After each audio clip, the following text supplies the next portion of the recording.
ধুয়ে তারপরে না না ডাব শুধু জলে দিতে হবে। সকাল হতে থাকবে, ডাব কেউ নিলে নিয়ে নেবে, তুলে হ্যাঁ আর যে তুলবে নিয়ে নেবে।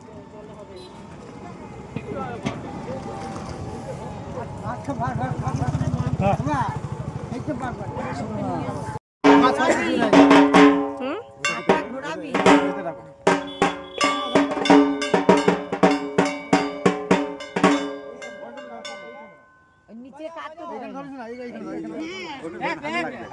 এখানে ধর না, কোনো অসুবিধা নেই, এখানে ধর, ভালো লাগবে।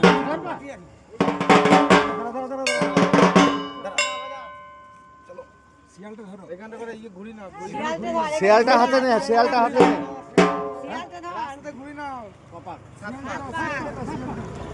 সাতটা গোল, বাজাও বাজাও বাজাও বাজাও।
এই দেখো মায়ের বিসর্জন হয়ে গেল। এবার দেখো মন্দিরটা ফাঁকা ফাঁকা লাগছে, মন খারাপ লাগছে। তো যাই হোক, মায়ের বিসর্জনের পর সবাইকে খেতে বসিয়ে দেওয়া হয়েছে। তো আমরা একটু পরে খাওয়া দাওয়া করে নেবো। তা ব্লগটা তোমাদের কেমন লাগলো কমেন্ট করে জানিও। হ্যাঁ, লাইক শেয়ার করো।